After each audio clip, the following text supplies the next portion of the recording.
The DC Cinematic Universe had a bit of a rough go for, a decade. But in late 2022, WB blew all of that up and hired James Gunn to figure out what to do with this mess. And now that we're at the end of the first year of the new Gunn DCU, some people may be a little confused as to what counts as part of the DCU, and its now fractured three-universe existence. This is, of course, between the DCEU, the DCU, and the DC Elseworlds line, because each one of these is important to the future of DC movies. Let's start with the ended universe because it is very important to the new universe. This is the DCEU, or the DC Extended Universe for long. The DCEU is a 16-movie universe lasting from 2013, starting with Man of Steel and ending in 2023 with Aquaman: The Lost Kingdom. This is a series with a majority of the entries being received very poorly, and a style that never found its footing, constantly jumping from dark and gritty to bright and colorful to wannabe Marvel movies, as it shifted between schedules and directors and direction over and over and over again.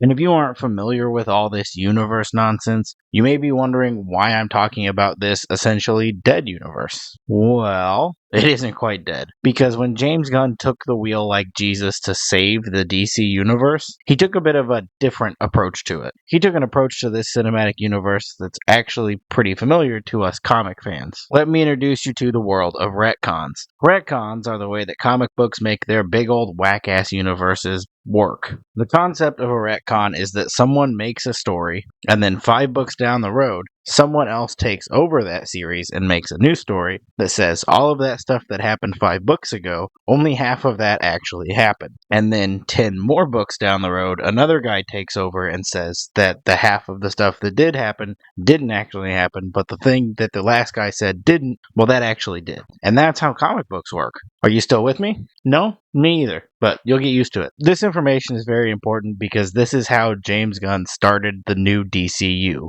with a soft reboot, meaning that some of the things from this previous DCEU still apply to the new DCU, but not everything. Actually, most things do not. James Gunn holds the Bible to this new universe, which is honestly great. I love everything this guy does. I was just obsessed with Lollipop Chainsaw for like 2 weeks, and to admit that, you either have to be a complete creep or a James Gunn fan. He can do no wrong. I love James Gunn. If he says it's canonical, then it is. If he says it isn't, then you guessed it, it's not. The way James describes it is that canon doesn't really matter. There isn't really an established start, but if something is directly referenced, then it is confirmed. But this is only for the old DCEU and the current DCU. The third universe, dubbed the DC Elseworlds universe, is entirely disconnected from anything in these two universes, and none of the Elseworlds projects are connected to each other outside of their direct sequels. The Elseworlds is projects like The Batman, The Joker, The Bat Fam. It's all Batman. It's always just Batman. But then is the last we'll touch on the Elseworlds because they aren't really connected.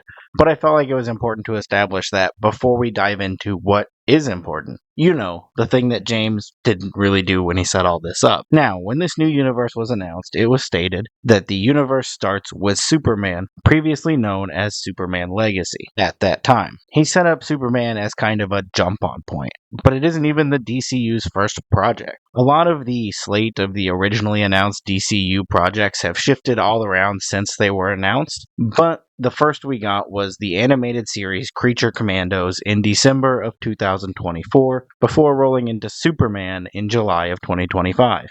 My powder is just falling off. But not even that is the beginning of all this. At this current time in the ever-shifting timeline of the DCU, what we have established is that this universe starts in the year 2017 with David Ayer's Suicide Squad. Are you ready? Click or ticket, bud. Keep your arms and legs and bulbous noses inside the vehicle because we're about to go all over on this roller coaster. Alright, let's go. There will also be some vague spoilers here, nothing major, but I can't really cover what connects to the story without talking about the story, obviously. So this universe, as we know, currently starts in 2017 with David Ayer's 2016 film, The Suicide Squad. Now, does that mean that Ben Affleck Batman is part of this universe? No. Is Will Smith and Margot Robbie Deadshot and Harley Quinn? Not necessarily. Only actors that have reprised their roles in the DCU are still those roles in the new universe. I know that's very confusing. This would be actors such as John Cena as Peacemaker, or Viola Davis as Amanda Waller, or Joel Kinnaman as Rick Flag Jr. So that should make it obvious that not every single thing in this movie is 100% canon. Not all of the characters in this movie were there necessarily. This whole thing is all changing as it goes, and as needed. But currently, the general plot of this movie did happen in this universe. Now, James Gunn confirmed this himself in Season 2, Episode 3 of the official Peacemaker podcast on HBO, along with Season 2, Episode 3 of Peacemaker, when the events of David Ayer's Suicide Squad are referenced. They are referenced by Joel Kinnaman's Rick Flag Jr., mentioning dating the Enchantress, which takes place in 2016 Suicide Squad. Don't remind me. You ship out today. You should really be with June. Jealous? You know I'm not. Just not fond of lying. Yeah, she's a fucking sorceress. And?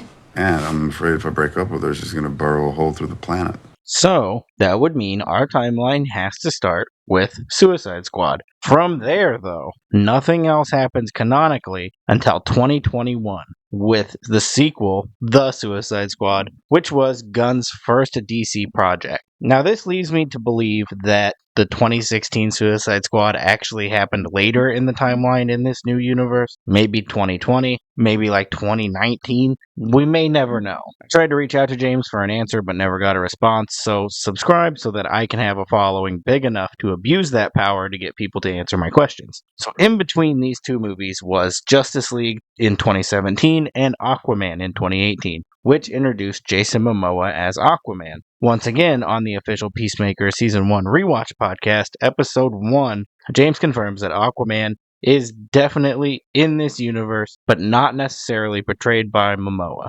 But at the time of Peacemaker Season 1, is unlikely a famous hero. So all of his movies, references, appearances, and mentions in Peacemaker are non-canonical. They did not happen. If you haven't caught on yet, I will be mentioning this podcast a lot because they did a segment every single episode where James states what is and isn't canon from each episode of Peacemaker. Some of these that have no timeline consequences are Batmite, who has never been seen but is mentioned in Peacemaker Season 1. Batmite is unconfirmed, but James Gunn really likes the character, so maybe. He may be in this universe. Dollman is canon, which appears to have been decided on a whim mid-podcast, so take that with a grain of salt, because he also jokingly said, and I quote, Wookiees having teeth in their assholes is canon, directly after that. Yeah, I'm going to say that on behalf of Disney and Star Wars, that all Wookiees do, in fact, have teeth in their assholes, and that is definitely canon. Because James Gunn is always unapologetically James Gunn. I keep drinking bits of my mustache color. Matter Eater Lad, who, like the other two, has never been seen, is confirmed canonical. Wonder Woman and Flash, he is not currently sure if they are canon, and that depends on where in the timeline these characters' origins will be slotted when they're introduced into the universe. So Peacemaker's comments about them in Season 1, Episode 6 are not currently canon, but they could be later on. Like I said, this whole thing is ever shifting and moving. So if you're watching this like 3 years down the road, I'm saving myself here. In that same episode, much like the anatomy of a Wookiee's anus, he stated that Porky's is canon, but the movie Porky's 2 is not canon because it's not as good as Porky's 1, so he doesn't want it in the universe. The Justice League is also non-canon. It will be in the future, obviously, but the Zack Snyder iteration and the events of any cut of that movie never happened, so it really doesn't matter if it was released. But most importantly, Green Arrow might be canon. I think he said this just to get my hopes up. Thank you, James. In the impossible timeline where you see this video, call me. I'll play Green Arrow. I'll even bring my own suit. I may or may not bring the pants, based off of the history of me wearing it on camera. Now, back to the timeline. The Suicide Squad is in the same boat as the first one. The characters and events are assumed to be canon unless stated otherwise, and references to the characters and events previously stated as non-canon did not happen. What is for sure canon is Project Starfish and the characters Ratcatcher, Peacemaker, Weasel, and Rick Flag Jr. All other characters fall into that special category of character that could be recast, or in the future may be retconned out of the Project Starfish adventure. Next up is Peacemaker Season 1, which for the most part seats right into the DCU unchanged, of course outside of any mentions of any DCEU characters or events that happened outside of the 2 Suicide Squad movies. The only massive change from Season 1 of Peacemaker to the new DCU is the change from the appearance of the Justice League to the Justice Gang, which they retconned in the Season 1 recap of Peacemaker Season 2. Also, Clemson Mern. Mern is canon, and you would think a character that is as major and important to the plot definitely would be, but James has specified that the character of Clemson Mern is canon, but not, and I am going to absolutely butcher this. I even did the Siri copy and then speak, and it came out as pure gibberish. Chuck Woody.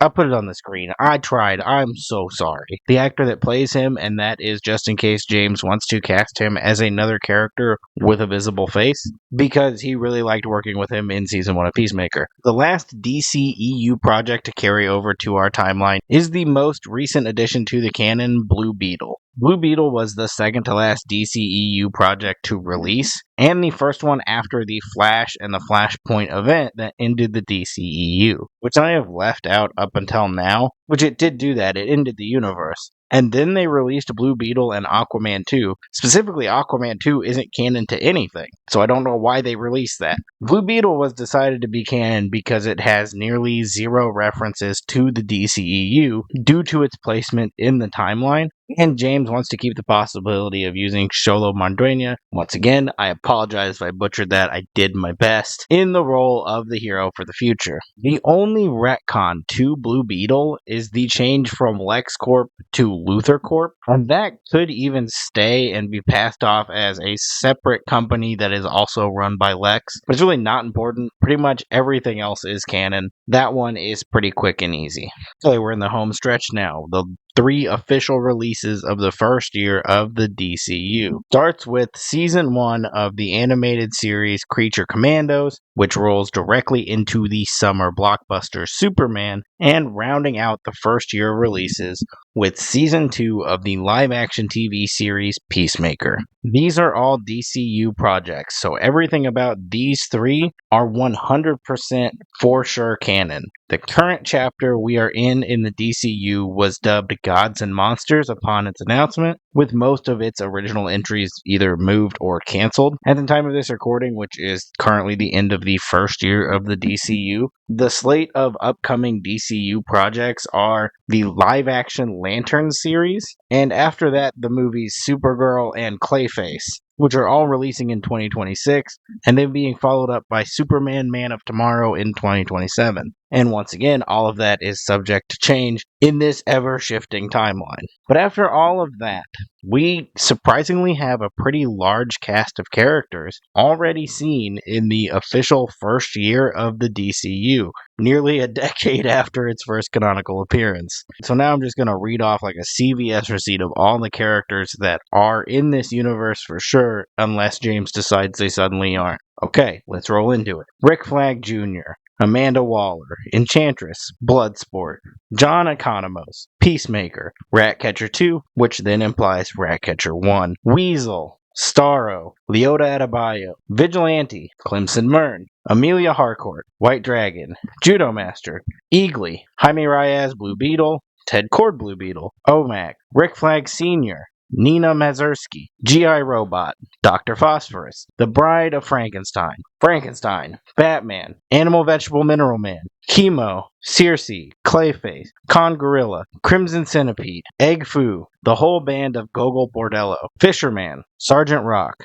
King Shark, Hollis, Nosferatu Orca, Shaggy Man, Superman, Crypto, Engineer, Ultraman, Eve Tessmacher, Sidney Happerson, Lex Luthor, Cat Grant, Jonathan Kent, Martha Kent, Jimmy Olsen, Lois Lane, Mr. Terrific, Hawk Girl, Guy Gardner Green Lantern, Metamorpho, Perry White, Langston Fleury, Captain Triumph, Sasha Bordeaux, Red Saint Wild, Maxwell Lord, the full band of Nelson, the full band of Foxy Shazam, and of course, James Gunn completely by accident because he didn't realize he was in a shot, but he is in Peacemaker, so therefore, James Gunn is canon. And I think I have written entire scripts with less words than I just used in that list of characters alone. But with that list, I believe I have documented every single movie, series, and character canon to James Gunn's new DCU. I mean, sure, I left out smaller characters like titties. We don't have 2.5 years to make a list of every single named original character to ever appear, so I made sure to get the ones that we have known in, no matter how obscure they are. In short, sorry, titties. Hang in there, titties. You're gonna be okay. And of course, James Gunn could make any section of this video or the entire thing obsolete with a single tweet tomorrow. But what's important is that I am back. I am back into comics. I am back into comic book media coverage. And that is thanks to James Gunn, DCU, reinvigorating my love for this. Of course, it never went away, obviously. But my love for comics has kind of disappeared as other things in my life have taken over. And James has flooded all of that back to me. So if you think this is the end of my comeback to comic book coverage, boy, are you wrong. So with that being the case, if you want to see whatever future DCU coverage I do, or possibly more in-depth coverage on some of the things I talked about in this very video today, subscribe. It really means a lot to me. It helps so much when even a single person does that or hits the like button or shares. I know we don't like to hear about it. It's a pretty lame YouTube thing to be like, hey, like and subscribe. But genuinely, it helps these videos out like a lot. They don't get pushed by YouTube, so whatever little bit you can do to help me, my light turned off. We're just going to go with it. What I was saying is that YouTube doesn't really like to push these long form videos from small creators. They're really into shorts now. The most important thing you can do is share this and tell people about it and show people this video, maybe to help clear up their DCU confusion. And if you really, really want to support me, come on back. I've got a big old catalog of old videos you can watch. I stream every Friday at 9ish p.m. Central Time. And if you really, really want to support like everything I do, I also have a podcast that releases every Thursday morning, bright and early at 6 a.m. It's called Don't Be a Ding Dong. You can find that in the description or at dingdongpod.com. Of course, everything I do is at blastergoblin.com. That's all I've got for you. I will send you off into the world now. Go out there, put one foot in front of the other, and try to make the best choice that you can. Porky's. The movie Porky's. Porky's is canon. Porky's 2? Porky's 2 is not canon. Why? It's far inferior to Porky's.